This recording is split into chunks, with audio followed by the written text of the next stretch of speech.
really know what's going on over there other than everybody's dumb. The instant you step out of line, you say something that they don't like and they don't like you personally, they're going to use all those pre-existing laws and they're going to use it on you. Woman exposed her male genitalia to women and underage girls. That's what happened. It's pure propaganda and it's super cringe, by the way. It's super cringe.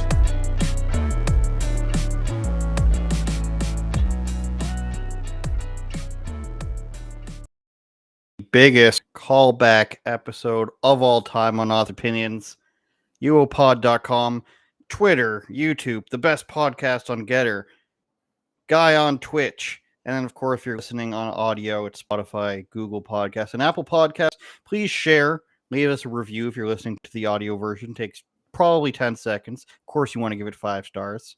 And then share on YouTube, subscribe on our YouTube channel, share on every other platform. If you're on Getter, please reshare this on Getter and help us grow. You know, we're just young, budding individuals in this workaday world trying to figure out what's going on between transgender swimmers, train fatalities.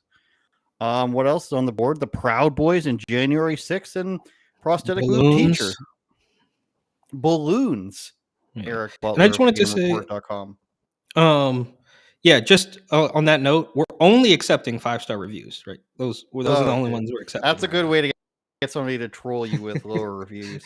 And of course, we'll read super chats on the air here. I see this platform we're using is now offering QR codes. I won't use those because I don't believe in them. It's just a way for somebody to be like, hey, your data.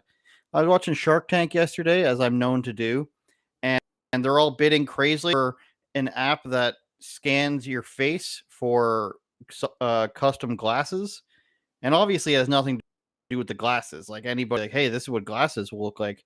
Obviously, they want your facial scanning technology, so then you can build a database of facial technology. So I'm not into giving away data. If you want, if it seems too good to be true, Eric, it probably is. So I don't know how QR codes came back. I feel like the lockdowns, everybody had universally been like, I don't want to have to take out my phone and scan something so that you my phone information just so I can be linked to your page. Like I could just easily go to your website. And then they're pretty much gone. And then when the lockdowns happened, they're like, you got to use QR codes now again, everybody, for the airports and for your ID and to see what your temperature is at the time. So I think QR codes are a scam. And I won't be using them, and neither will be the viewers of this podcast. Well, was that a recent Shark Tank? I'm out of the loop on Shark Tank. That's still happening. Is that like a new one, or is that old, or does it? I mean, it's probably old. I think so. There's so many seasons. There's a 24-hour Shark Tank channel that I watch, and they came from 2011 to 2020. You got a problem with that, Eric? Well, it's funny because there's a 24-hour cops station that I watch. There is. it just pretty much Reels TV is just a real channel, though, but that just runs cops 24/7. Yeah. That's right. I get all your filthy American channels, too. British TV is the worst, though. It's all, here's a company with, we're early in the podcast. I think you're supposed to go the first 10 minutes without saying stuff that gets you banned, but transgender people and lesbians and everything, and then every British commercial has this huge disclaimer at the bottom. You really won't become cool if you eat McDonald's, stuff like that. So British TV is the worst. I'd rather watch the car insurance companies and pharmaceutical commercials of US TV. Well, it's funny you said transgenders and lesbians, which are obviously, if you think about it for one split second, they're completely opposed to each other, right? Like same. Well, it depends on which way they're going. Trans. I can't. Look, this has been a running thing on this show and all my content basically, but I am not. This is the hill I will die on. It's not. I mean, how many episodes did we do Lia Thomas in a row? I think it was like 8. I don't know if it was that many, but then we lost. You don't think? I don't know if 2 months, maybe. You could be right. I mean, last year probably around this time. But the news cycle is so crazy, right? Like we'll finish this show, and then there'll be a story that I'll want to talk about next Sunday. But there'll be a week of stuff. I mean, it's just so insane. Sure. It's impossible to keep track of this stuff. But Lia is back because was it the Daily Wire? Is this the title? Is this the title track? that we're doing This here? is the title track, but this is not the Daily Wire. This is a guy's thread. But yeah, I guess he's one of these guys, and it's funny because I was just bad talking this guy to you seconds before, and then I was like, they hired the biggest nerds to do their podcast about sports. Like they should have hired me. Daily Oh, it was the Caller, sports guy. Yes, Daily okay. Caller has always had better guys doing sports, and usually a couple of them have gone to Outkick. Yeah, They had that I got a guy real bone to pick with Daily Caller. Tell him to come see me. I don't. David Hookstead is the guy who went from Daily Caller to Outkick, and then Will Kane went from I think ESPN to Fox. So there's this whole like weird exodus where it's like somebody like me, or maybe that I don't know David Hookstead, but going from writing from a mainstream outlet, let's say, and then he transitions to sports. And it's funny, you got Will Kane, who's a sports guy, who transitions to news. It's just funny how there's this little pipeline that goes through them. But Crane and these guys, I was just Badman. I have to, when you put a vacuum on reverse, I had to push it back out because obviously doing good work out here. I never watched the show, so I'm just talking ish for no, which is kind of what I do. But he has this thread that brought back Lia Thomas for this amazing callback episode that we've got going here. And I'm going to blow up a little bit for us, for the viewers at home. That was me, I think. No, that's fine. Jake Crane said, "This is a thread we never 3.9 million views. I just want to throw that out there. So that's I'm not Twitter. I'm not on Twitter, as you know, but that seems like a pretty good amount of views. Am I wrong? That's a good amount. That's 3.899 more million views than my tweets gets. Okay. This is a thread we never expected to write. We sat down with women's swimmer Riley Gaines. Now she is this girl who spoke out against it on the team of Lia Thomas, which is crazy because you have like at least a dozen people on this swimming team, if I'm not mistaken, and like upwards of 3 have spoken out against Lia Thomas. So the rest are just fine with I say this, dongs a flying in the change room. No, they're not. They're not fine with it. They're not fine with it. They've been scared. Well, they don't want to say successfully, right? Yeah. Shared a lot of info. They did some digging. So it turns out the miraculous person that is Lia Thomas has a backup Instagram account. Blah, blah, blah. Who cares? There's their personal one. But then a so cleverly written one called Lia Thomas. Who would have even found that? Who would have even thought, Eric, that you'd use the letter next to the O in the alphabet on the keyboard? Promoting messages did play. On the other one, then a private account, as you can see, Lia K. Thomas is, of course, verified because we're in Instagram, and you, if you're got pronouns in your name, automatically get verified. But Lia Thomas, which is just a picture of him in a mask, has 361 followers. So in our research says at Jake Crane _ we found the observant wears who identified multiple IG posts about genophilia, which is dressing up as a woman for sexual pleasure, like basically what we've talked about on the show, Eric. And that's the hilarious about this, is that before any of this stuff started getting popularized, let's pat ourselves on the back here. I watch Michael Knowles talk about it a lot, and now it's coming out with Lia Thomas that a lot of these people, let's call them, you can't say these people, a lot of these people, you people, yeah, exactly, Don Cherry, they want to be the hot chick, right? It's a guy who wants to be the hot chick. He doesn't get the attention. He's like, if the only way I can get, like, they probably tried everything. Their life's a little bit sad. I'm not saying this to be mean, but their life's a little bit sad, and then they can't figure out how to get girls. So they're just like, wouldn't it be better if just I was the hot chick, if I got all the attention? And that's what it is. You can see that play out in plenty of movies over our time. Me and Eric are only 19, but you know how much we love movies. You've seen that story play out in many, many movies over time. Guy who doesn't get attention from girls gets angry, maybe becomes, whatever happens in the movie. And he thinks that it would be so much better if he was the one in power in being able to give this attention. That's what's happening with Lia Thomas here. The autogenophilia is a person who off by dressing up as the woman. Can I So just Lia Thomas, just yes, you can. Okay, so there's this word for it, autogenophilia or whatever. Okay.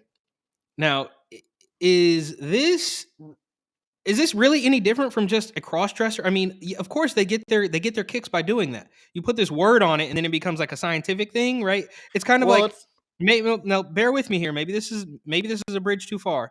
But it's like when people say things like this is a emotional support animal. Aren't all pets emotional support animals? Like isn't that what I mean, it's a companion, right? Like it just feels like you're putting a name on it. Now, don't get me wrong. This entire thing is completely weird, but isn't that the point of all of it? Like you said a week or maybe 2 weeks ago, it was they get their kicks, right? Their weird sexual fantasies by doing this. So now it's just got the name that I had never heard before this story broke. I mean, what's really the difference between this well, and the regular?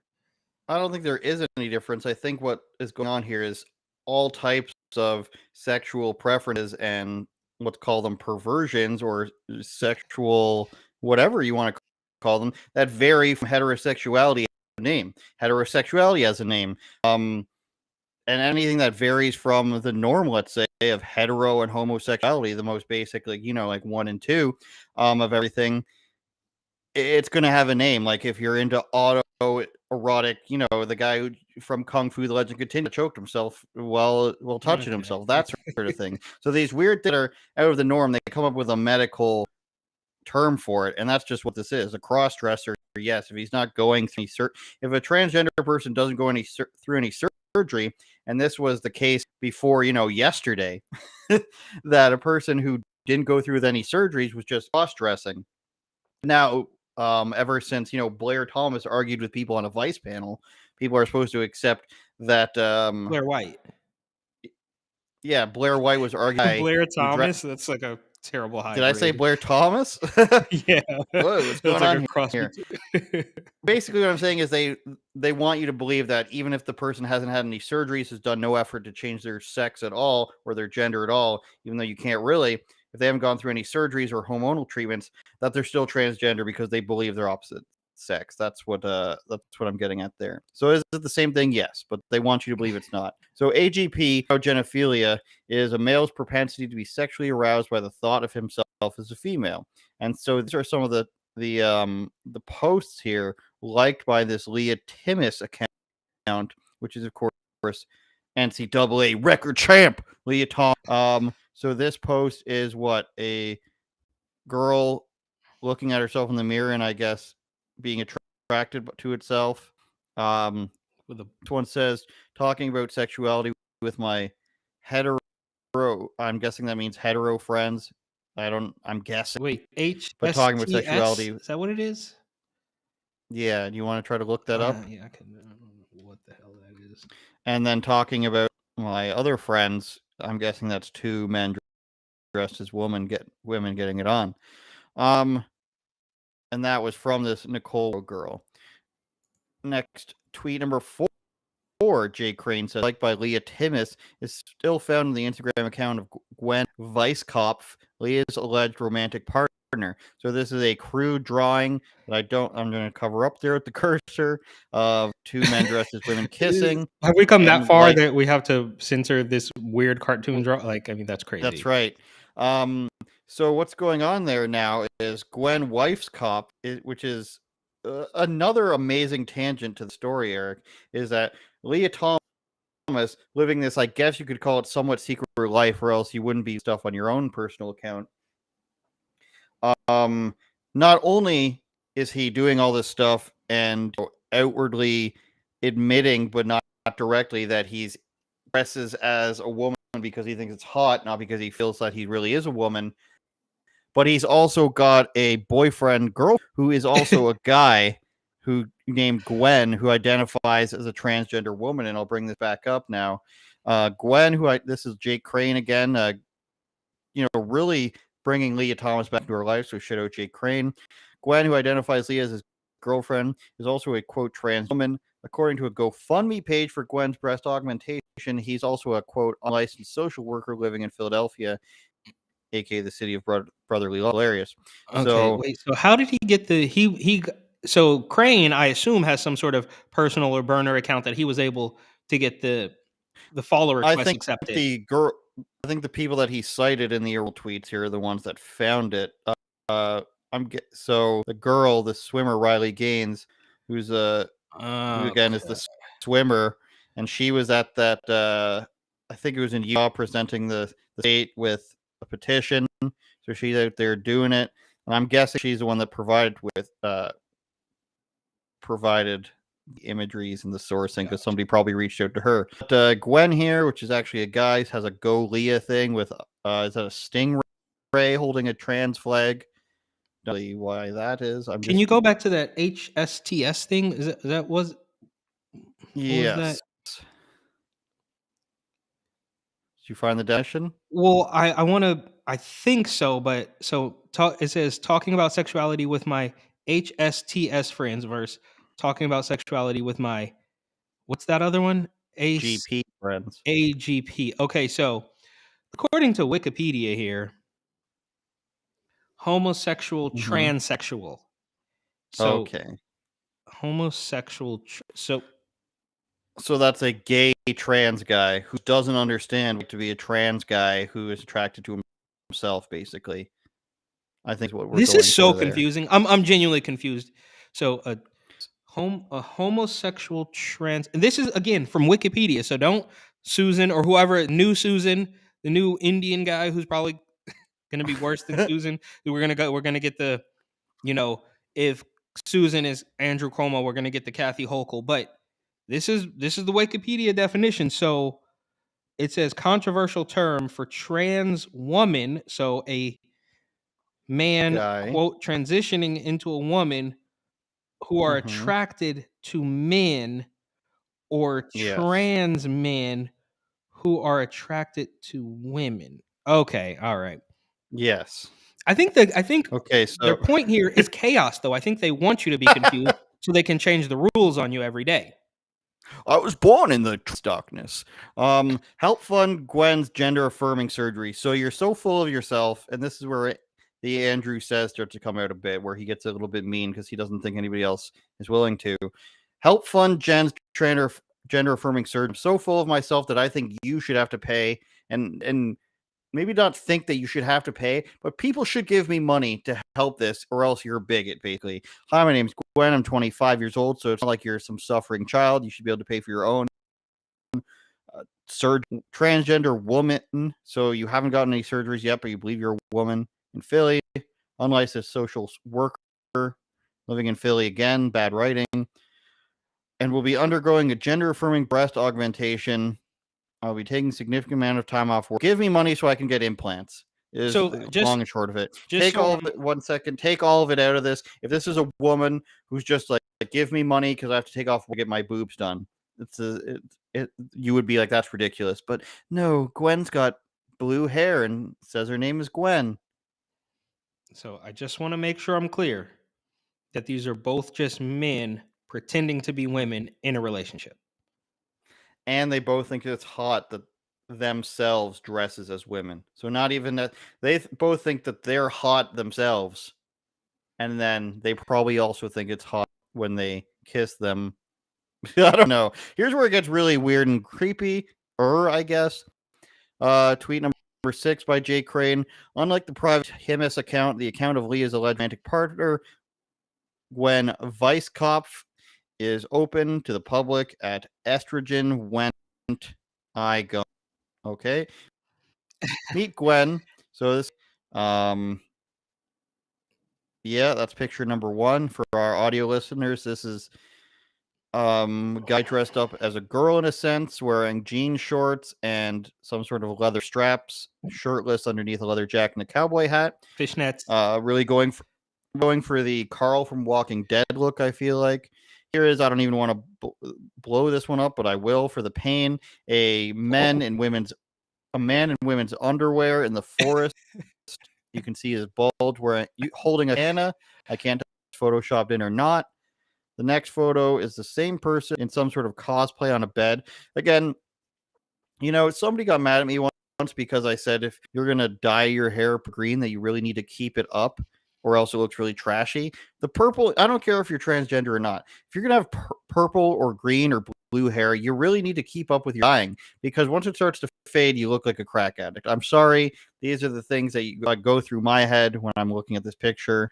But they've got a spider tattoo on them, and they're cosplaying on a bed with a whole bunch of BDSM and bondage stuff in the background. Don't blame me. I report the news. And then here is Gwen looking his most feminine, I would say, in this picture with Lia Thomas, who, looking quite masculine. Looking quite masculine with some. I mean, look at these hot broad shoulders. Looks like built like a refrigerator. Yeah, built like a swimmer, really. Shout out, Michael Phelps Pfizer vaccine commercials. And that's a whole other tangent we can go on. Michael Phelps, they caught him smoking weed back in the day. And they let him back into the spotlight, and they said, "Don't you again?" And now he's got to do vaccine commercials. Hearsay conjecture. The other swimming bro, the guy, he did something and one of the dumb guy. Yeah, he did something and then tried to blame it on the Brazilian locals or something. We're right. He destroyed a bunch of stuff. Jake Crane, number 7, the Twitter thread on twitter.com. Besides posing of bondage gear and in bikinis with a genital bulge, don't you love it? And I run into a lot too, Eric, as a writer, that you've got to, put the down the road description of something. The old genital. You can't really just write, his dong showing. I mean, I guess you can, but we're trying to keep some decorum. Gwen posts dark and satanic artwork. One liked by Lia Thomas, or Lia Thomas, excuse me. Don't want to get sued. I wrote that Lia will bring about the, quote, collapse of Western civilization, end quote, and another of Lia as a demonic dogs character. So we have this one who looks a little bit Gene Simmons-y, or, singer from the Doors, Jim Morrison. The next one is a weird Gene Simmons. This is a weird nude transgender person covered in blood. This is a weird version of Lia Thomas dressed as like one of those satanic dolls. And then a fake, poorly done, mind you, wanted poster. It says wanted for torture, conspiracy, aiding and abetting criminals. Guillotine, heavily armed and barbaric, reward 5,000 gold. So some weird cosplay nerd stuff, which again gives us the window into the I'm a lonely nerd guy who just wants attention, and I suck at swimming. Actually, I'm going to deal with it. Number 8, are Gwen and Lia an exclusive couple or in a polyamorous sex pod? Asked Jake Crane. One user called crybaby_hellbitch writes, nice polycule, which liked by Gwen, on a photo of Lia, Gwen, and 2 other trans people in the post. Gwen tags, this is becoming just like, my God, this person liked this. Oh my God. I was on the pictures. I don't even know. Yeah, so this is them. It could be a joke. I don't know. Lia Thomas, this Gwen guy. Some person says so hot. Person says nice, polycool. All these pictures so cute. And it's just basically a few pictures of them with another couple of people. Who knows who they are. Wait, they're going to tell us what polycool is. What's the definition of polycool there? What does that say? What is polycool? Did they say that somewhere? Or polycool, excuse me. All of the people linked through their relationships, usually romantic and or sexual, to one or more polyamorous group. Okay. All right. Gwen has this again. This is Lia Thomas's boyfriend, girlfriend. This is a bunch of pictures: him, her, they, them, kissing people. Polycule post, and a third additional person who identifies as mean transsexual. So now we're just getting into the transgressions of these people who want to get together in the forest or the park, I guess, and do weird stuff. We don't really need to look into this person's wider circle about their weird fetish posts. You can see a man bending over, a wreath with a penis in it, a whole bunch of crap. One of the more shocking things we discovered, this is on tweet 11 we're into, and I hate threads. Commented ballless beauties on something that both Lia and Gwen both liked. There it is. There's Lia and Gwen in their safety masks, even though they're indoors somewhere. Ballless beauties. And that's just the nature of the beast. Oh God. Okay, I think this is a mysterious round-shaped organ-looking item in a quote ball jar, says Jake Crane, and appeared possibly the severed testicles in a jar. Now you saw on this, Eric, but I was watching some cringe, as I'm known to do, and there was a woman who had her entire uterus in a after surgery, getting it removed. So these things exist. So don't tell me that they don't. Okay. And here's the poll they did. We'll close with this. So with that, we leave you the poll. What is in the jar? Lia's testicles, Gwen's testicles, the NCAA's integrity, or a spy balloon. NCAA's integrity is 50.4%. Eric, the floor is yours. Well, how long does it go on? How many more tweets are there? Just out of curiosity. 14. That was the last one. The next one is 14. It's the last one. And the last one is about Riley Gaines exposed Thomas. Okay, so I first of all, I want to go all the way back to the beginning and talk about the verified Lia K. Thomas Instagram account. How popular is Lia Thomas on Twitter? Are we talking like millions, 100,000s? Like what does that account look like? Well, let me just quickly get that for you. Does Lia Thomas have a Twitter? I would assume he would have to. Because it's just very strange. I'm looking at Lia K. Thomas Instagram account. Yeah, I don't think he's got a Twitter. Okay, well, that's even more strange, actually, because the Instagram, the verified she/her Twitter account has 4,000 followers, okay?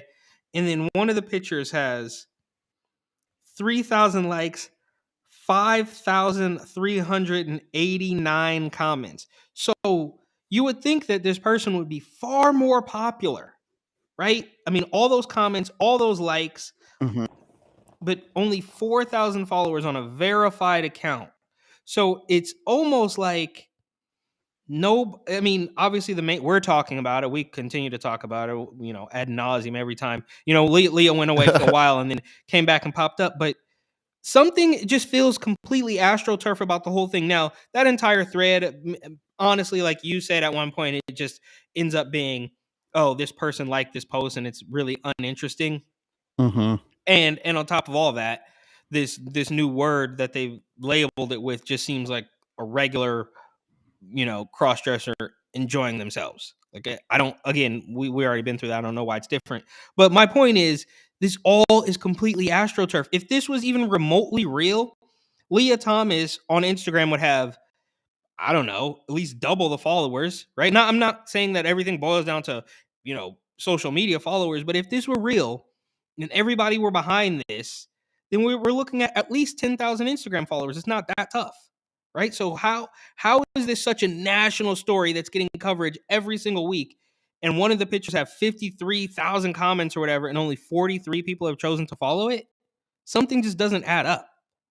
Well, none of it adds up. None of it adds up, actually. College swimming isn't the most popular sport.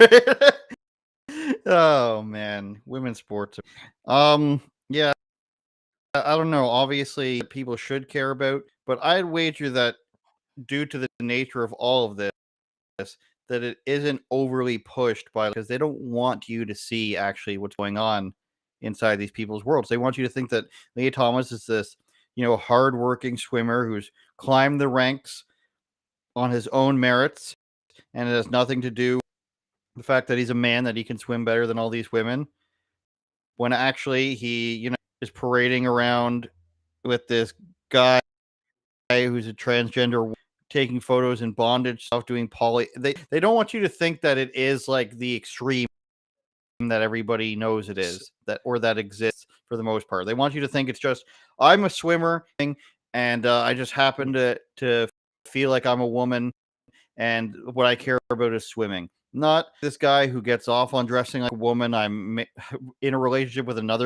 guy who does the same thing. We're in a polyamorous relationship with two other guys who do the same thing, and we're into bondage and all this other stuff. People can't really take, and beating women at sports on top of all that. On top of all that, you're still taking course. away opportunities from women. Okay. I think the machine thinks that people can only handle one thing at a time. I mean, you can't go like Black Lives Matter. They never were just like, isn't it amazing how BLM is run by two lesbian women for the thing? It was always, police brutality and everything. thing. You can't throw too many people at the old white love this sort of stuff who think it's the greatest thing in the world, because then they start to get confused. So But let when me you ask you start this, throwing bro. one thing at a time, and they're just like, yes, I can support that, because the people who just blindly support the stuff and say let the man swear might not be on board with all this other weird sexual stuff. Fair. So does this thread though? That was torturous. That was brutal. I looked through it. I didn't really read all of it. It was just like because to be honest with you, and this is the case for a lot of things these days.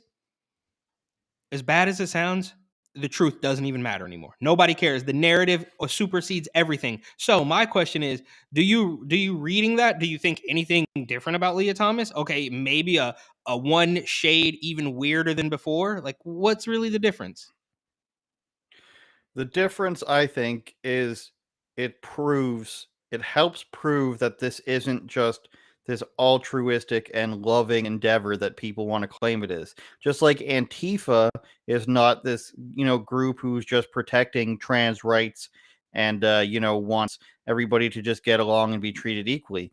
There's this other layer behind all of this stuff, beneath all of these categories that are extremely pushed on people, whether it's transgenderism, drag queens, or Ukraine even. Climate. There's always one layer beneath that's much more sinister. While I don't think people having weird sexual fetishes is sinister itself, it's just a lot more difficult for the general public to accept, which I think is a correct thing to not accept it. This is why this is known as sexual perversion. This is why special dungeons and stuff are this sort of stuff. If you like it, that's fine. Go do it on your own. Leave me out of it. I don't need it publicized and popularized otherwise. But that's what the end goal is here. Just like for everybody else. If you created vanilla Coke, your end goal is to make, vanilla soda become very popular. So, and maybe people at the beginning, Eric, were just like, I don't believe that soda should have vanilla taste in it. That's strange. Well, that's the same thing. I don't believe men should be dressing around children dressed as women in giant prosthetic breasts, but the person who does that really wants you to think that that's normal and a great thing. So this is the same thing. The transgender swimmer wants you to think that polyamorous couples and dressing up as a woman is an extremely great thing. And then Antifa not only wants to defend trans rights, want to usher in communism and anarchism, even though those two things don't mix. And, Vladimir Zelensky, well, he wants your money and he wants to fight for technically defending his land. He also wants neo-Nazis fight for him and shut down all media companies and all political parties, and also torture people in the streets, and then also his own people, and then all these other things. So all it takes is digging one layer deep to find the stuff that they want you to hear. And that goes for everything, which is why I think people should stop believing this sort of stuff, no matter what it is. People do their thing. Let them have their transgender swimming league if they want it. But you infringe and be like, this is the new normal, you guys. I don't like society is developed in a way, and of course it's been pushed. You can argue many things have been pushed, but there are certain actual truths that we can abide by, and that is a man is a woman and a woman is a man, and you can't change that. And then here comes the acid thrown on me, like the shout out Michael Knowles. Well, it's just, look, it's crazy to me that these conversations are even being had, and it's just happened so fast, bro. Like, this would have been an SNL sketch in 2008. I mean, this now much later than that, 2007.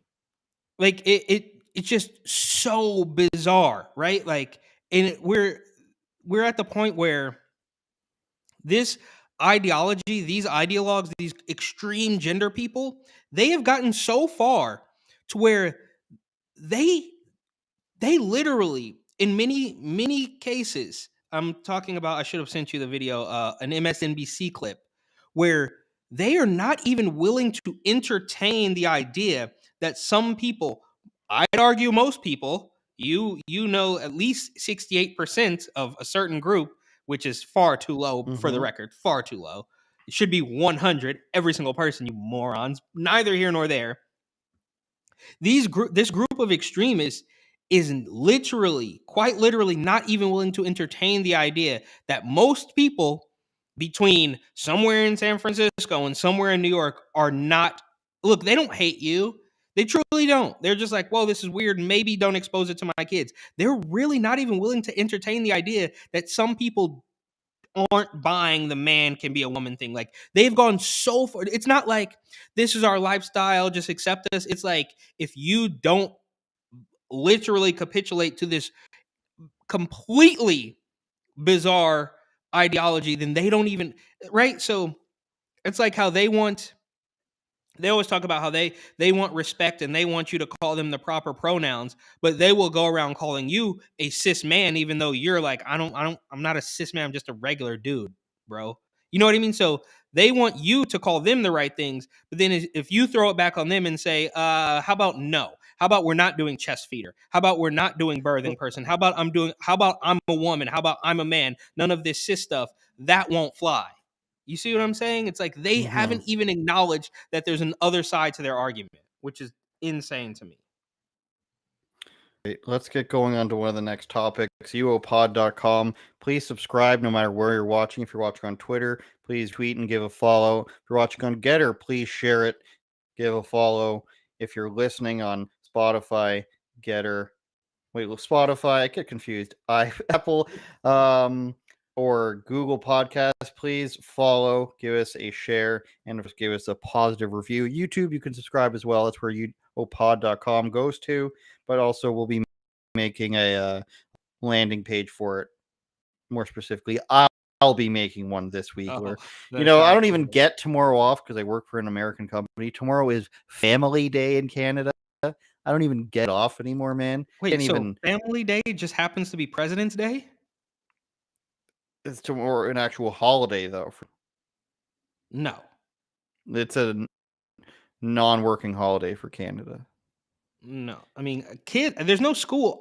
Good question would be the post office, right? Like, most people are going to work tomorrow. I don't know if the post office and the banks, I don't know. That's a good question. See, we don't do it that way here. Either everybody's got it off or just the government's got it off. Those are the only two options. Sometimes a banking holiday where the government's got it off and people don't. But things like Family Day, which is different in every province, everybody gets that off. You need to spend time with your family. UOPod.com. We want to go to trains next, Eric, or Kayla Lemieux? We might as well just stick with the tranny theme. I don't know. Sorry, Susan. You can't say that. Sorry. So the trans teacher, which of course is, in my neck of the woods about an hour away, wearing prosthetic boobies around children, has been caught. Finally, David Menzies has been looking for this for months, so he's probably a little bit peeved off that he didn't get the scoop on this one. Z size, I don't like. Yeah, how did the New York Post get the exclusive on this? That's crazy. I don't know. Well, I find out maybe is this. And they labeled it exclusive because like when the Post has the scoop, they put the exclusive label on that. So they somehow they beat the rebel guys to the punch right in their backyard. So somebody needs to get a talk. Well, comments. I could give you lots of comments, but I won't for reasons that are to the best of my ability. But this is the person getting into a car, Kayla Lemieux. I forget his real name, but he's a guy. And I guess nothing's really happening. Did he already walk away? I don't know, but there's a picture of it down here. A Canadian teacher who made international news, blah, blah, blah. We know that it's a giant prosthetic breast guy. A resident Lemieux's apartment complex, I guess, has got the photos. Occasionally when he goes for a walk or when the cops visit. Both uniformed and plainclothes police do regular welfare checks at Lemieux's apartment after they receive death threats, according to law enforcement. And I am telling you, this is not Tim Dillon. This is the guy walking down the street and then look kind of shocked that he's being photographed without it. Now, Eric, does this add to or take away from the theory that this is all a troll? Now, this neighbor is saying that he puts it on in front of students, and then when cops visit him, let's see, he wears prosthetic breasts extremely infrequently. A resident of the apartment complex told the Post. He puts the breasts on to teach, occasionally when he goes for a walk or when the cops visit. So, again, Eric, is this a troll or is this part of his I already forget the term, autogenophilia, I think. And I think that's a Funko Pop in his right hand. No, What do you I think, don't Eric? think that's a. Look, Funko Pop? I thought it Look was at a. that. I don't know. I don't. Maybe if I bring up the article here on my end, I could see it a little bit better. Um, I think I think this is. I think, like you said, it's basically troll over. Like, I think this is it coming to an end because look, there was no way that this story was just going to evaporate into thin air. I've messaged you, I think, a couple of times, like, "What's up with the Yeah, what's teacher?" going Yeah, on? because this story cannot just vanish into thin air. There's no way.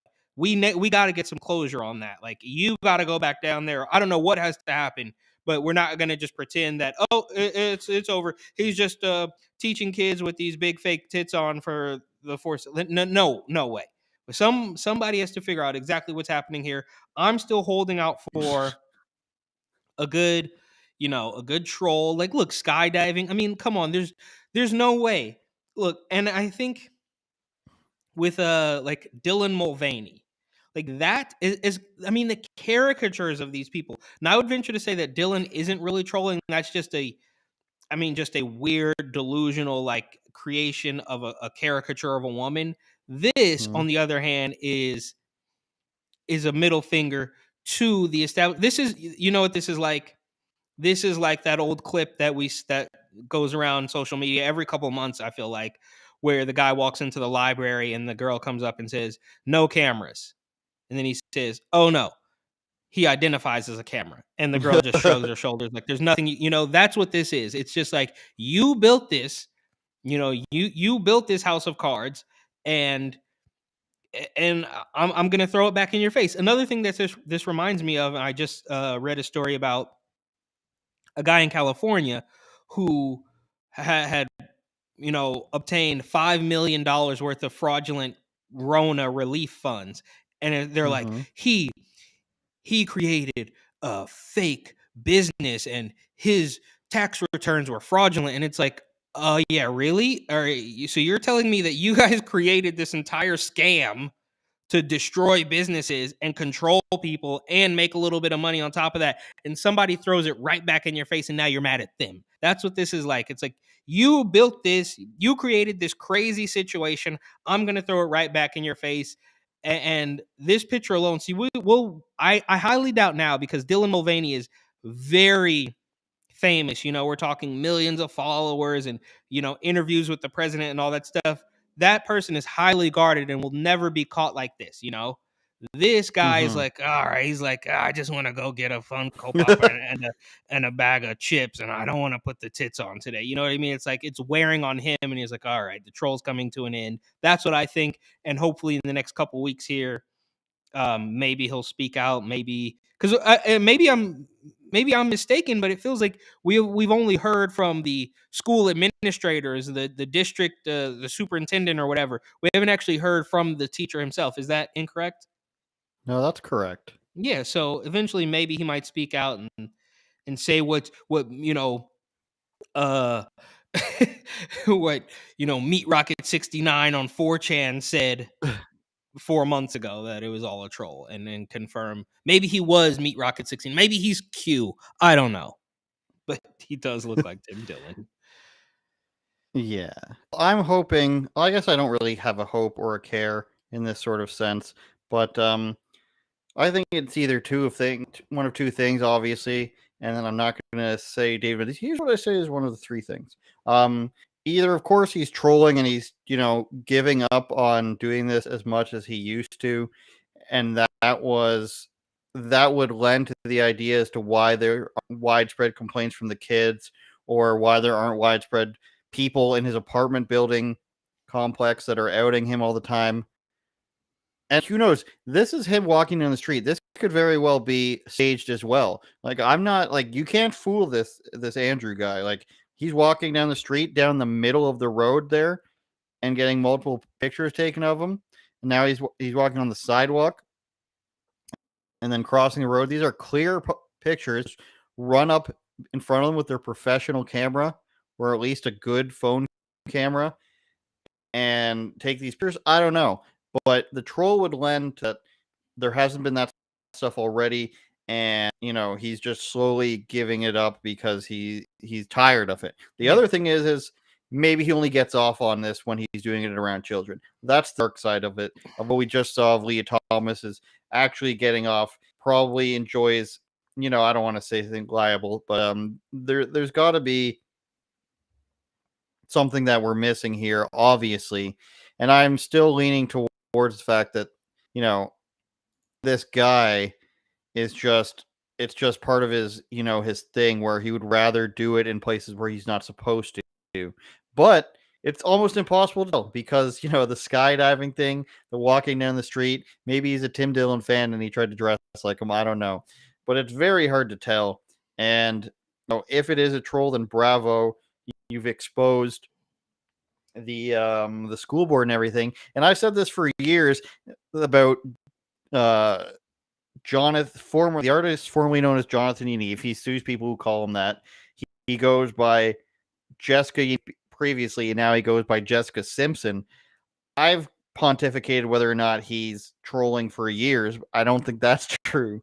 But if this guy's idea of trolling was to expose the system, well, the system didn't crack. They didn't blink. They didn't bluff. They said, we're supporting this stupidity and we're going till the end of the earth. And now a group of parents is finally suing the school board. I don't think anything will happen. This is Canada. You can't be mean. It's just, you can't be mean to the people who want to take your stuff and make your life worse. The commission for Justin Trudeau came out. They said that, because it's available in the Canadian Charter of Rights and Freedoms, the Emergencies Act, it's called, that it's not dictatorial to do such a thing. So they're basically saying that if the government wants to temporarily suspend your rights for what they determine to be an emergency, then they can freeze your bank account. They can bring out the SWAT teams on you. They can bust open your truck. They can trample you with a horse. They can do whatever they want because it's in their legal right to do so, essentially, which is to suspend your right to protest and call something a terrorist event, a crime, all these things. But this is Canada. The government will protect these things till the day they die, and it's all because everybody is too cowardly to be the mean guy. And that's where Andrew comes in. And I'm talking in third person because, Andrew says as much of an idea as it is a person. But that's what has to happen. You got to be mean sometimes. And I'll cite John Doyle's latest video, which is an absolute banger, I would say, where he goes to a women's march. And he's like, you know what? The people who are left coming out to these things, which is not many, are so far gone in their ideology. They're obviously not going to change their opinion based on what John Doyle says. And who does he get accosted by? A girl who said that she worked for Biden, who admits she's on SSRIs, like brain-altering medication. She thinks she's really hot. She yells at him about nothing, calls everybody incels. And then there's two guys. One guy who's clearly mentally deficient in some way, and I don't mean that in a mean way. He's just got something wrong with him. And then another fat guy holding a Black Women's Lives Matter sign, and then calling John Doyle and his crew small dick energy. Like, it's just you're scraping the bottom of the barrel, and that's basically what Canada is like. All these politicians and the school board for this boob teacher are the people who are just the people who are defending this. They're all that's left, and those are the people that are running the country. Unfortunately, they don't care at all. They don't actually care at all. They're just out there trying to say the thing that will get them the most money and the most, social media reach possible, fortunately. Yeah, it's dark. You guys are basically California and New York combined. We might be still ahead of, I don't know, Britain or Australia, but they haven't made any noise in a minute. The last thing we'll talk about here, as you guys go to uopod.com and you subscribe, you share this, and you sign up to our Patreon, patreon.com/UOPod. Me and Eric will, I'm looking at my time watch here, and we'll be creating some content together in real life, Eric Butler, and we'll throw that on there, and that'll be the start of our content. I think none of it will be us doing each other's makeup. I don't think. Oh Jesus! So yeah, like and subscribe and share and please and do everything. Getter. I mean, I've looked at Getter recently, Eric, and Getter has its own streamers, and we're getting just as much, if not more, on our streamers. Getter, hit us up. We're available. Yeah, somebody told me this was the best podcast on Getter. I Good. can't confirm or deny. It's just what I heard. Somebody in the chat says something with trans people. Super chat it if you want that read on the air. Now, the last thing for our callback episode here, Eric, is I want to say, how long has it been since we've been talking about what happened on January 7th? Or is it January 6th? 6th. I don't even know anymore. That's how important it is to other people on MSNBC. And I'm over here saying the wrong day. But as Tucker Carlson and Revolver News, I believe, is who talked about it the most. The Proud Boys and Oath Keepers and the 3%ers, all with men from the federal government, working with them. Enrique Tarrio, the leader of the Proud Boys, which is supposedly white nationalist organization. I'm not vouching for them, but it's hard to be like, hey, white nationalists, and your leader is a Hispanic guy. Okay. But they were all at January 6th. The Oath Keepers were on undercover video.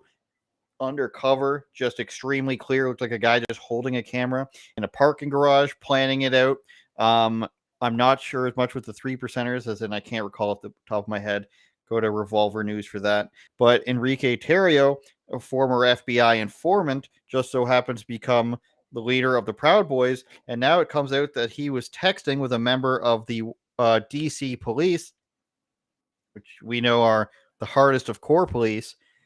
And he was texting with an intelligence officer of the DC police. So here it is, messages. Officer often fed information to Proud Boys leader. Now, the question here is, Eric, the police doing the dirty thing and, he sides with the Proud Boys and he's giving them information, or is it that they're actually just working together and the police are openly working together? This is the catch-22 that is involved in all these stories. Working together to what? To be like, let's do this stuff on January 6th. Let's make it look really bad. You're this would be the alleged scenario, would be police and the Proud Boys in this situation are working together to make people who are Trump supporters look bad on January 6th, or the Proud Boys are so bad the people who are looking to cause trouble and they happen to be Trump supporters and they happen to be fed information by a cop that supports them. Those are the two scenarios as I see it. Yeah, I really don't understand this. Like I think I mentioned this. It reminds me of The Departed. Like they're double crossing each other and nobody knows who to trust. You have a mole on each team feeding information to the other team and nobody knows who the mole is. It's all completely out of whack. All surrounding January 6th, which, I was nowhere near the Capitol on that day, so I know nothing about it, but it just, and this is what happens with every single thing. They take a little grain of truth, a little tiny grain of salt, grain of salt or a grain of sand, or maybe even half of a grain of rice where there's truth, and then blow it into this entirely, overzealous, completely, over the top media Hollywood production. None of this even matters, bro. It's just they're still harping on it because they need a villain, right? Like, so whether it's it's like half the time the establishment hates the cops and they want to defund them and they're all evil racists, and then the other time they love the FBI because the FBI is gonna take, is gonna pin. Remember when Russia was a thing and Robert Mueller and the Russia investigation? This is all, it's all an absolute joke. None of it is to be taken seriously. And how do we, I mean, how at this point in 2023, how are you going to gain the trust of anybody? If you're the media, if you're the FBI, if you're even the Proud Boys, it appears to me that the lines are already drawn. I mean, how are you changing hearts and minds in any direction? Same thing with Rona, same thing with climate change, same thing with gender ideology. To me, and now it's hard for me to see because I'm so deep in, but there's only one way this stuff can go. Nobody is buying into the nonsense at this point and crossing over onto the side of the weirdo establishment agenda talking points. There's only people slowly but surely, in a perfect world, coming out of it. So how do you actually, I mean, how do you trust any of these people with all of this nonsense going on? How do any of these organizations even begin to build trust with anybody? It's over. A police officer frequently, says Yahoo News, they aggregate everything, including what I wrote the other day about like some weird black supremacist thing. This is Associated Press. A police officer frequently provided Proud Boys leader Enrique Tarrio with internal information about law enforcement in the weeks before other members of his far-right extremist group, there it goes, stormed the U.S. Capitol, according to messages shown at the trial of Tarrio and 4 associates. A federal prosecutor showed jurors a string of messages that Metro Police Lieutenant Shane Lamond and Terry exchanged in the run-up to the mob's attack on January 6th. Intelligence officer for the city's police department was responsible for monitoring groups like the Proud Boys when they came to Washington for protest. So a group or a guy that was responsible for monitoring them is also providing them with intelligent information. So he's the guy, he's the front end and the back end of it. He's the one monitoring them and giving them the information. Yeah, so he's giving them the information, or they're giving him information, and they're crossing on the Proud. I mean, who? Less than 3 weeks before January 6th, Lamond, Warren, Terry, and Secret Service were all spun up over talking InfoWars internet show that the Proud Boys planned to dress up as supporters of President Joe Biden on the Democrats' inauguration day. Justice Department prosecutor Connor Mulrow asked a government witness, FBI Special Agent Peter Brovsky, how common is it for law enforcement to disclose information in that fashion? I've never heard of it, says the guy lying through his teeth. No one's ever, been bad in the FBI. They've never leaked information. Tarrio was arrested in Washington 2 days before the attack and charged with burning a BLM. See, that goes more towards the side of, they're in on it. 2 days before, he would have assumingly participated in January 6th. He gets arrested on burning a flag. So therefore he can't protest at the Capitol. Come on now. I remember that incident. In a message to Terry 25th, 2020, Lamont said Metro Police investigators had asked him to identify Tarrio from a photograph. He warned Tarrio the police may be seeking a warrant for his arrest. Later on that day, Tarrio posted a message to other Proud Boy leaders that said the warrant was just signed. Before the trial started in January, Terrio's attorney said Lamont's testimony would be crucial for his defense, supporting Terrio's claims that he was looking to avoid violence. Post said Lamont has a Fifth Amendment privilege against self-incrimination, so the cop won't speak on trial, basically. Terrio's attorneys have accused prosecutors of bullying Lamont into keeping quiet by warning the officer he was charged with obstructing the investigation into Tarrio, Miami resident who is national chairman of the Proud Boys. So the cop is not testifying against Tarrio after feeding him information because they're saying Terrio's people are saying they're bullying the cop. So why would you, as a guy, want to defend this cop that was feeding you information illegally? I mean, I guess it's your friend, but would attorneys really advise that you stand up for the guy who's committing crimes by leaking crucial inside police information about warrants? That's like a big crime. Like if you were to if a drug dealer was going to be arrested, like, and be raided, and somebody in the police department tipped the guy off, so he got away and flew away, whatever it might be, that's costing police resources. So Oh why yeah, would but you can do that in Oakland, California, when the ex-mayor ICE is tips off coming? the illegals. Yeah, the ICE is coming. So look, But why would Terrio's attorneys be like, "Hey, don't they're picking on this cop"? Like, do he have something to oppose them for, or is it because, just like Terrio not going to January 6th, are they, protecting this cop who was, working with the Proud Boys? That's the question here, and this is, of course, all conjecture and not. We don't have any actual information. This is just news analysis, YouTube, as we will be saying already. Auto demonetized podcast was appealed. well, What were you gonna say? look. No, I just don't understand any of this. I didn't even understand it like when people were saying that Tario was uh feeding the feds information about some drug gang in Florida. I mean, like I said, there's no way to trust any of these people at this point. So the FBI looks like, I mean, I don't, at this point, we've come so far that I don't even remember what their job is supposed to be, because as far as I can remember, they've just been the basically the legal version of Antifa, right? Like they've been tracking down, they call parent groups terrorists, and anti pharmaceutical people are a threat to this nation, and they come up with these weird flags and warnings and stuff. So from where I'm standing, they're literally attacking the American population in a legal way, whereas Antifa would do it illegally with Molotov cocktails and stuff.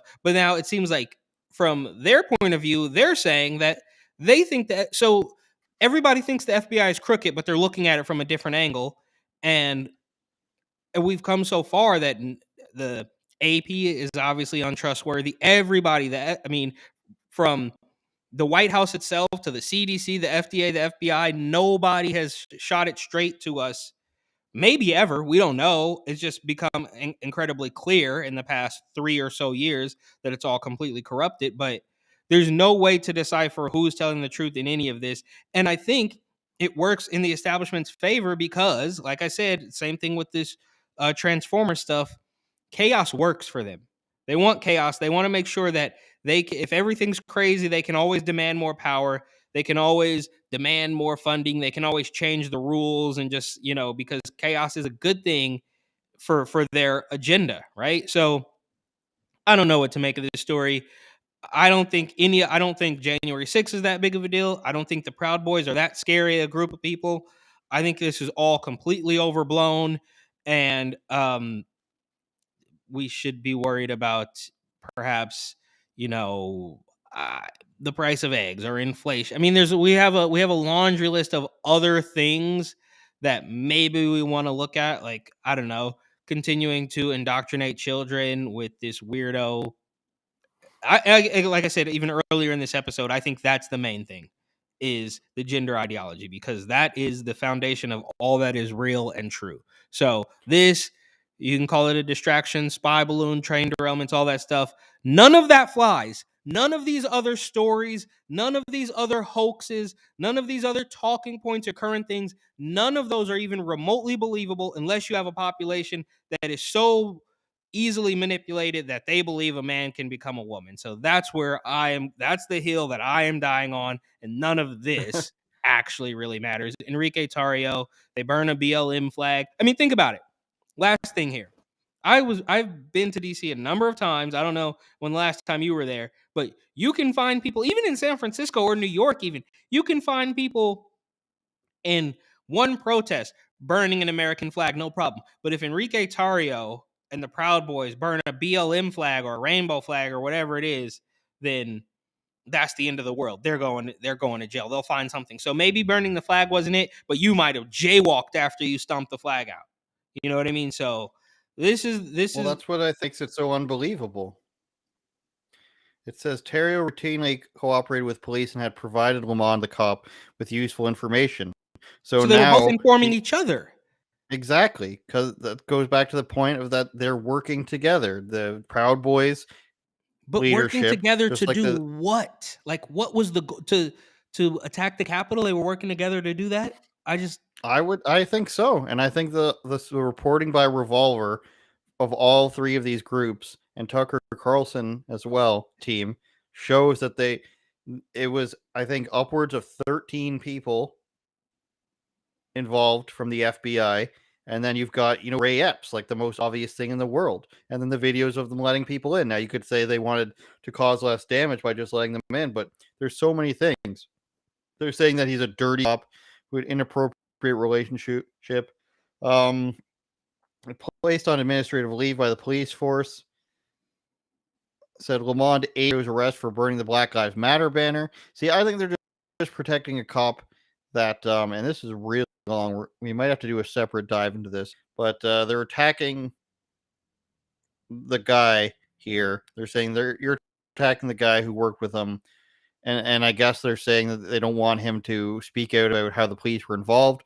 But I don't know. I don't either side at this point. Yeah. Ever since there was a like sort of distinct mark where the Proud Boys, they were getting in fights. Like Gavin McInnes had to step away from them because of all the stuff going on with him. And then it stopped really being a thing. They arrested that big Samoan guy. And once, everybody starts getting in federal trouble, this is where we start to cut deals. And this is where start infiltrating it. The same with everything. Like, you got to know that Antifa is riddled with feds. There was a video back in 2017. Is it though? Are they really taking down Antifa members? No, they're not taking them down. They're controlling them. All right. Well, I guess that's another show, Eric. We're going to have to bring somebody on for that debate, I think. Eric Butler versus trans and activist. The last thing I guess we were going to talk is about how often trains derail, and I guess we're pretty much out of time. But Biden admits that the balloons they shot down since the first one were like weather balloons, and they spent $200,000 in missile on it. And it turns out they're just shooting down things like, oh, people are mad at us for not shooting down balloons. Let's shoot down balloons as soon as we see them without knowing what they are. And then, you've got the train derailment here. Now that becomes a thing. So in the same way that everybody's like, look, a balloon, especially the Biden administration, I'm not blaming people for that. But now everybody's this truck is overturned with chemical spills. This stuff actually happens all the time, and I'm probably going to make myself look bad by simplifying this, but 1,700 train derailments per year from 1990 to 2021, and now every time a train gets derailed, upward 10 or something, let's say, we're getting derailed, people are just being like, what the hell is going on? It's all conspiracy theory. That is not the conspiracy theory that trains are being derailed. And I'll just say something really quickly here, and then you can add to it as well about the Ohio train crash. It seems to me that they don't want to admit, for some reason, that something inside that train, a chemical, is really bad, and that's why they don't want to go there, and that's why they don't want to tell people what the actual chemical is, and that's changed a few times. There seems to be something that this company probably wasn't, telling people that they were shipping, or the government was using them for some reason. And then just one more thing to touch on and I blame a lot of boomers for this. They're not all bad, of course, but they don't trust anything the media says. But like this video of a guy that I saw saying that the draft is coming in Canada this week because the Chinese spy balloons, they'll believe a guy in the car who says he's got a contact in the military. And now we're at this point where so many people just jump on these ridiculous conspiracies instead of just focusing on what it actually is. So this conspiracy that all these trains are being derailed, and the Netflix show predicted things. I think that it's just actually people saying, hey, wouldn't it be hilarious to me, because I'm sick to that person, not me. Let's rewind that. Oh, I'm saying this person would say he watches a Netflix show where this train derails in this town. He's like, well, why don't I go make a train derail in that town? Everybody's going to think it's a conspiracy. I'm not I'm not too. There's probably a 4 or 8 channel out there that's into doing something like that, Eric. So I think that the conspiracy of train derailments is a thing that the media uses because train derailments are in, just like balloons are in, and people are going to write about it, and I don't condemn them for that because it doesn't have to be misleading or anything. People see train derailment and they're like, "Oh my god, trains are being derailed at an alarming speed." And it turns out that they're not. The real thing is here is why do they not want to send people in? Why do they not want to visit it? On the other side, you can be like, you're staying in this town where the water looks like it's got motor oil in it and your animals are dying. So that's what I think is going on there. Yeah. What do you is the main focus that people should be focused on in that? Well, hey, I think your copycat theory. I don't know if I'm buying that. It's like the copycat killer type of thing. Like, So you want to say the Netflix is predictive programming to say that this town going to put? What would be the point of that though? No, I don't know anything about the Netflix movie. I don't. This is the first time ever hearing Train of it. derails in the same town as the train. Okay, but I'm just saying. So I'm not calling it predictive program. I could say it's a complete coincidence anyway. I think I'm not trying to say it's predictive programming, but I'm also saying that I don't know if I'm ready to accept the copycat killer theory on either way. I never even heard of the movie until you just mentioned it right now. But to your point, the last thing I'll say is that it's in right now. So we do it when cops and black people are a thing. Then cops interact with people every single day, hundreds of thousands of interactions all the time. But for 6 or 8 weeks at a time, they're gonna hyper analyze every single little. Remember there was a point in time when people thought that what was his name, Jacob Blake, and the news outlets were reporting that he died, and he didn't even die. You know what I mean? So they'll take it, like I said, they'll take every tiny little thing that starts with a grain of truth and blow it up into this entire thing. So yeah, train derailments are so hot right now, so it's in the news. Look, I'll admit, that it does seem strange because nothing is off the table at this point in time. Like, am I going to sit here and say, "Oh, it's all a conspiracy"? They want you dead, so they're going to start derailing trains and putting pollution into your city? No, but I think it is a little bit more likely that the managed decline and whatever sort of weird money laundering scheme and whatever sort of weird things that Pete Buttigieg and the Biden administration are all into could be causing these things. I'm not going to sit here and say, "Oh, they want you dead and that's why everything's happening," but it's like their track record of just being awful people on so many levels that they just don't care. So if right, I mean, there's that meme going around of this crazy crooked, dilapidated train track, and they say this is what the train tracks look like in the Midwest, and all the money goes to Ukraine. So is it a one for one? They're going to kill you? No, but is it we're going to line our pockets through this managed decline because these establishment politicians, however, allegedly, they make more money on the way down than they do on the way up, type of thing. You know what I mean? So um that's what I think about it. And of course, it's always something, right? It's kind of like when you buy a new car, you start to see that same car on the road. So this one train story hits and they're like, "Oh, there's another one. Oh, there's another one. There's another one." And it's the same thing with the drag queen story hour, right? Like that gets into trending, and then every single one, neo-Nazis take over drag queen story hour in San Francisco, and Antifa shows up armed at drag queen story hour in Texas, and they're just, it's just the news cycle now. It's all completely, which is good and bad, right? Because before we had a handful of news outlets and they were only feeding you what they wanted you to know. And now we have everybody out there trying to get their clicks, and everybody out there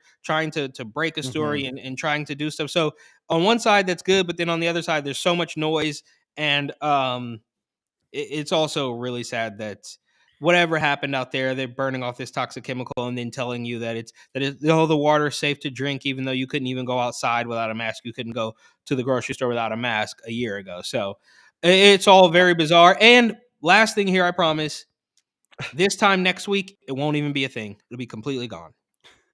Well, I like to take the less popular approach, I guess, because I think it's too easy to say some stuff like that. But I hate victim mentalities. I hate people who do things for attention that are at the cost of other people. Like, I'm watching the TV of some of these people. I don't understand. And they're telling me the water is clean, but you stir it and it looks like there's, coolant in it. Then obviously it's not clean. Like, what are you talking about? Like, I don't believe the government at any other time, but now the EPA is telling me the water is great, even though I could see that it's not. And you're just like, I'm confused. Like, just leave. I know it's not easy, but if we're talking about your animals are dying and your drinking water is poison, then you're going to have to leave. I'm sorry. And there's these cringe conspiracy theorists out there. And as a guy who likes conspiracies, this Stu Peters guy who's from Canada, is a blatant liar, and this is the people that I talk about. That I mean when I talk with these people.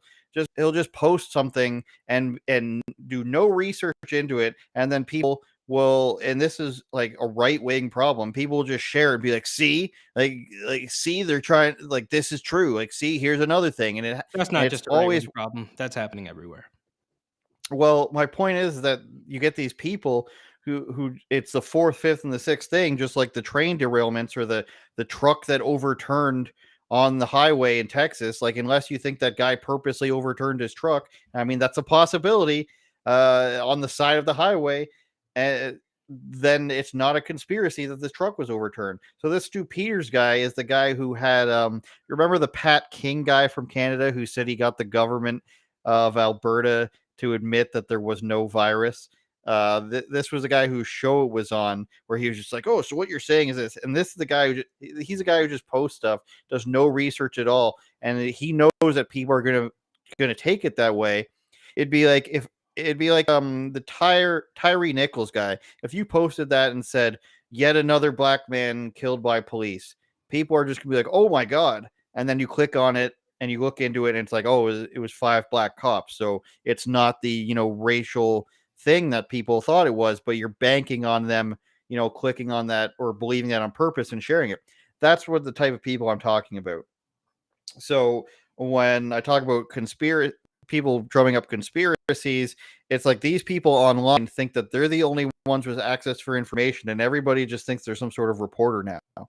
And maybe it annoys me more than it should, but it's just like, and I see somebody in chat just being like, predictive programming. It's Twitch guy, unfortunately, because I did love you, Twitch guy, but predictive programming all over the place, Operation Northward. It's like, dude, do you think that like I've been on the internet since it started? Like, I know about conspiracies.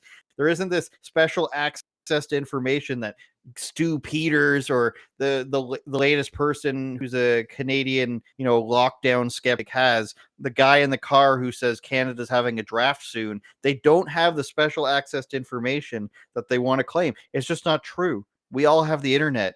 It's just not a thing, is what I'm trying to say. Is these people aren't special, and when you start treating these stories like everything is, you bet the farm on everything, then you're going to start to look stupid. And the problem with these people is they don't have that, they don't have the responsibility, because they're just, people from wherever. There was this one guy in his car shouting stuff. They don't have to have a reputation for this stuff. If I go on and I start saying, the government admitted this and that, and it turns out not to be true, then people aren't going to hire me and people aren't going to trust me or follow me. When I'm conspiracy guy X from his car saying, I have a connection in the military, you don't have to believe me or not, he's going to come back 3 days later and say the same thing, and people are going to be like, see, I'm sharing this. It's all a clout chase. Eric Butler of TatumReport.com. Yeah, well, see how I roll that back into a promotion?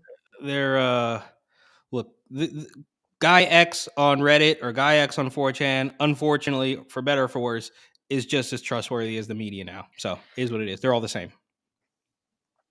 Twitch guy, I don't like you anymore.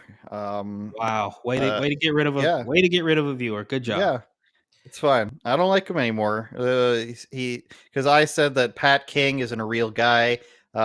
Who got the government to admit something. Now I think, according to him, I think COVID is, this is all on the level and everything. That's the same I'm talking about. Oh, this person said this one thing, therefore my special internet access, I've got AOL Messenger, I've got the AOL browser, I've got special internet access. But we still love you, Twitch guy. I don't actually dislike you. I just think you think that there's this special corner of the internet that you only have access to. We need to keep anything else, Eric? No, we need to keep that viewer. Shout out Twitch guy. Buy my book. Buy Eric's book if you don't like them. Yeah. And If you don't subscribe like to my memes, buy channel. Eric's I'm gonna book. be posting on my channel a bunch more now. Like we spoke offline a little bit. Maybe a daily show, maybe something like that. I'll try to, do my own thing. And What if you wear a different costume every day? One day you're a girl, another day you're a clown. Eric the Clown, that's a good reference. You know that reference? I do know that reference. Shout out Seinfeld. Classic. All Buy right. the book. That's it. Long episode today. UnAuthorized.com. You were I know. screaming at the Twitch guy. Twitch guy took up 3 minutes extra that I didn't want to do. uopod.com. My stuff, Andrew says TV.com. Eric's report and opine on everything. And then, of course, subscribe to us, share it. And if you're listening, we love you.